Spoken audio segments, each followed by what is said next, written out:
Silver investing alert. The $55 level just revealed the next move, and almost nobody is paying attention. Every headline is telling the same story. Strong data, rising yields, sell the metal. Clean, simple, and wrong. Because sitting just below today's price is a single number that has appeared 3 separate times in the last 7 months, and every single time, the people who trusted the headlines lost. Now it is here for a 4th time. The market is holding its breath, waiting for one signal, and what happens next could quietly decide who keeps their capital and who watches it slip away. Welcome back to John Ag, the channel where the noise gets stripped away and the real story is left standing. Now, before this goes any further, do an old friend a small favor. You know how it is? When someone helps you see something clearly and you simply say thank you and mean it, that is all the subscribe button really is.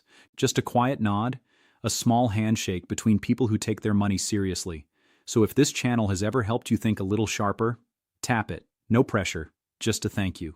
And one more thing, tell them down in the comments, where in the world are you watching this from? A quiet town, a busy city, a screen late at night.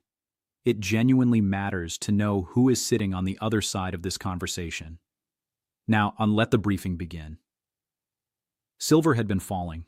Over the past few days, it slipped from around $60 down toward $57, and the mood in the market turned heavy.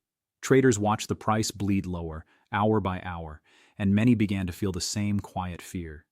They wondered if this was the beginning of something much worse. The headlines gave them a simple answer. They said the reason was obvious. Strong economic data had come out of the United States. Treasury yields had jumped. And because precious metals tend to move in the opposite direction of yields, silver was being sold. That was the story. Clean, neat, easy to repeat at a dinner table. But the people writing those headlines missed something. They stopped digging the moment the story sounded good enough. And what they skipped over was the single most important detail on the entire chart, a price level sitting just $2 below where silver had closed. That level was 55. To most casual observers, it was just a number. But to anyone who had studied the last 7 months carefully, it was something far more serious. It was a line the market had walked up to before, a line it had tested, a line it had defended, and each time the price had touched that zone, a familiar drama had played out, a drama that ended in a way almost nobody expected. The wealth historian would call this the difference between noise and signal. Noise is loud. It fills every screen and every headline. It tells people what already happened and dresses it up as something meaningful. Signal is quiet. It sits beneath the surface, ignored, until the moment it decides everything. And right now the noise was screaming while the signal waited patiently below. Consider what the crowd was actually reacting to. They saw the yields rise and assumed a powerful new force had entered the market, a force strong enough to push silver down for weeks. They saw strong jobs numbers and assumed the economy was so hot that interest rates would climb even higher. From those two ideas, they built a complete story of decline, and once they believed the story, they acted on it. They sold. But a serious observer does not accept a story simply because it is popular. A serious observer asks a harder question.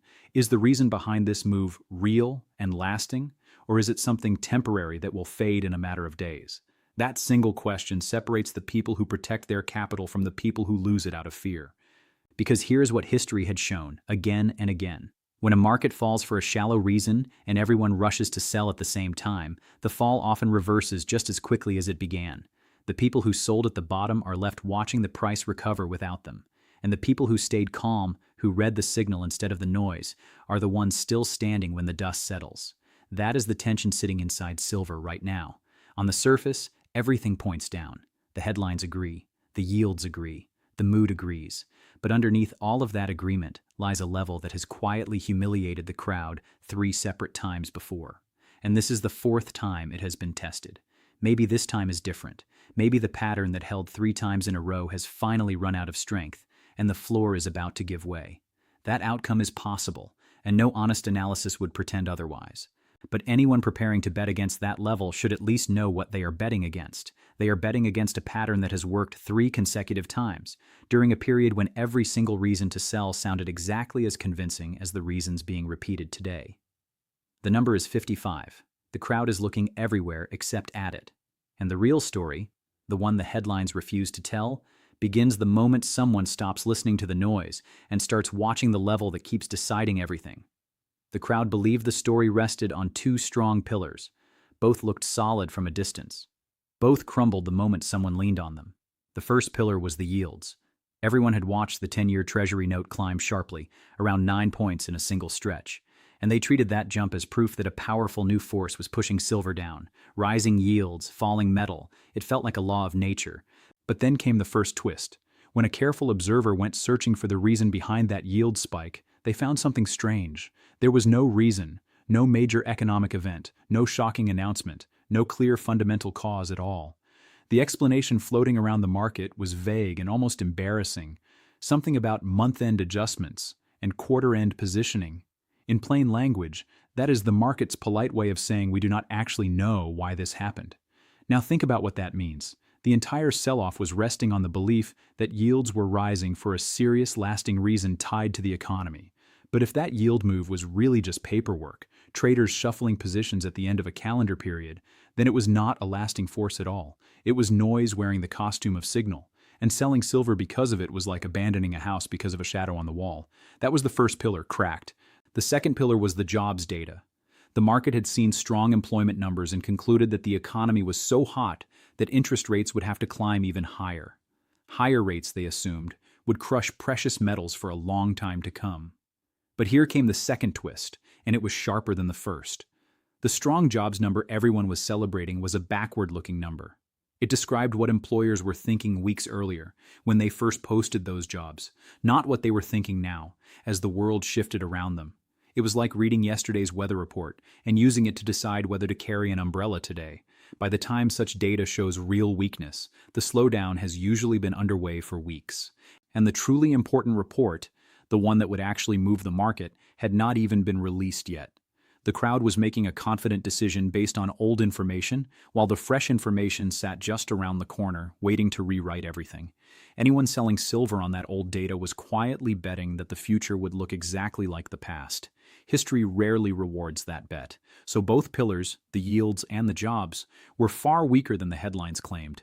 But then came the third twist, and this one almost nobody in the mainstream coverage bothered to mention at all. There was a geopolitical storm building far outside the world of interest rates.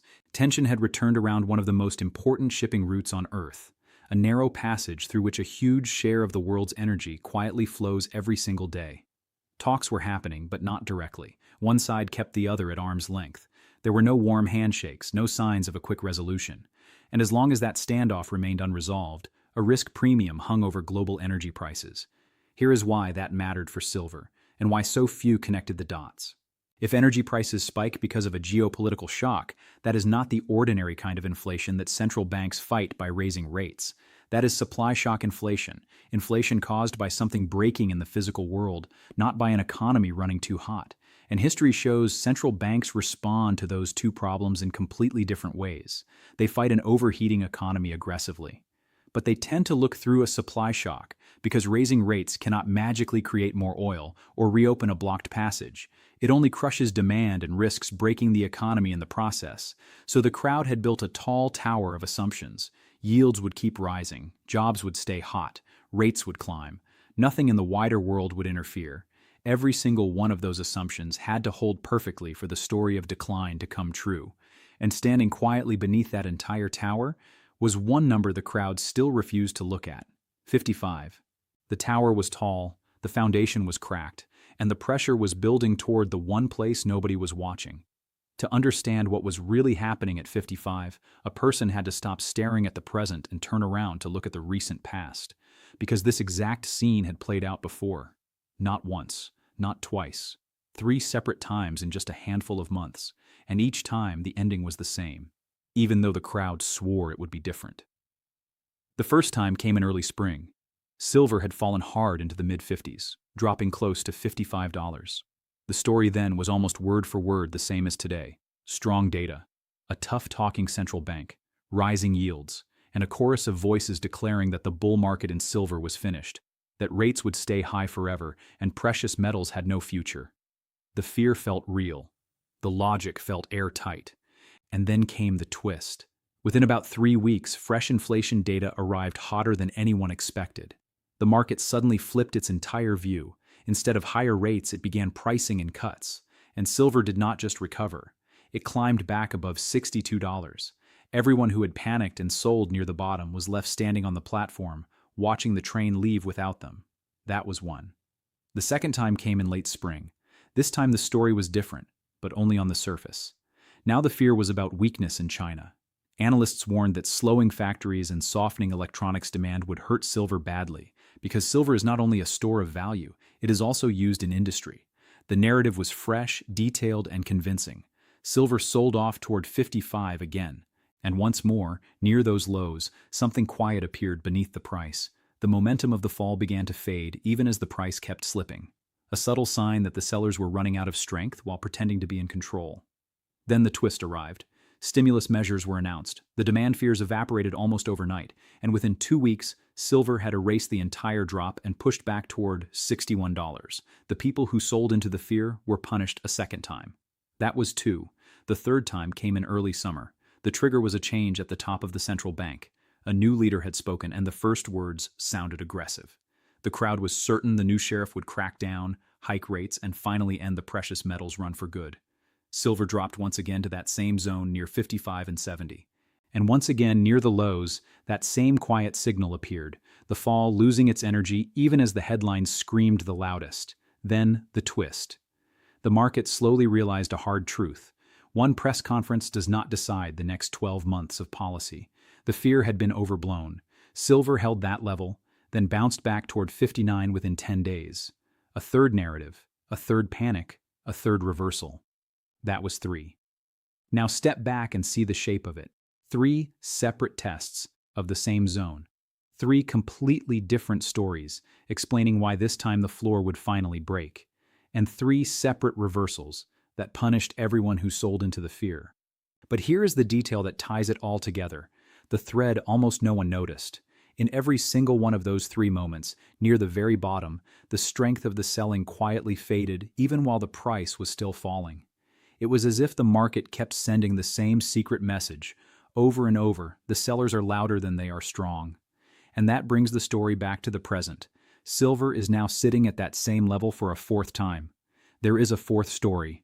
Fresh yields, fresh jobs data, fresh headlines, explaining why this time is the one that finally breaks. So here is the uncomfortable question every serious person has to face. Would a wise decision maker bet against a pattern that has held 3 times in a row?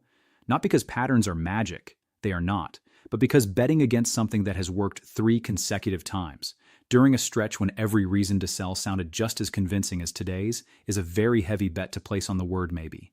Maybe this 4th time is truly different. Or maybe the crowd is about to make the same mistake for the 4th time in a row. The level was holding its breath, and so was everyone watching it. So the fear had a shape now. It was no longer a shadow with no edges. It was a level, 55, that had been tested 3 times and held 3 times, and that changed everything about how a serious person should think, because fear grows in the dark. It swells when a threat feels endless, unmeasurable, impossible to escape. But the moment a threat is given clear boundaries, something shifts. It stops being a nightmare and becomes a problem. And problems can be measured. Problems can be managed. That was the first quiet turn in the story. Silver was not falling into a bottomless pit. It was trapped inside a defined range, a floor near 55 and a ceiling near 60. Between those 2 walls, the price was drifting, testing, waiting. And sitting almost exactly in the middle of that range was the worst possible place to make a bold decision. Too far from the floor to safely buy, too far from the ceiling to safely sell. A market coiled tight, holding its breath, waiting for one push. That push was coming. A major data release sat just ahead, the kind of event powerful enough to break the range in one direction or the other. And this is where the second twist entered the story. Most people were bracing for the wrong outcome. They assumed a strong number would send silver crashing through the floor. But they had it only half right.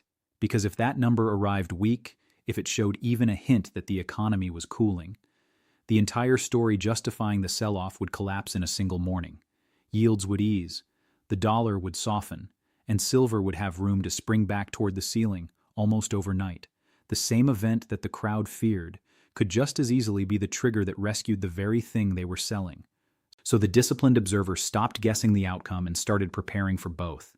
If the floor at 55 held once more, exactly as it had 3 times before, that offered a low-risk position, a tight line to lean against, and a meaningful move back towards 60 as the reward.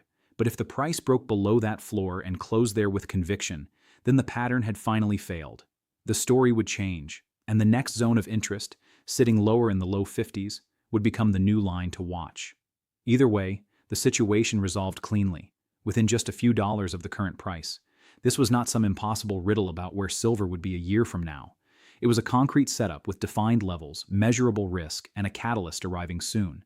And here came the final, deepest twist, the one that lifted this whole story above silver, above charts, above a single number on a screen. The real lesson was never about the metal at all. The real lesson was about how people react to the most recent thing they see. The crowd had taken one bad day, one unexplained yield spike, one piece of old data, and treated it as if it revealed the entire future.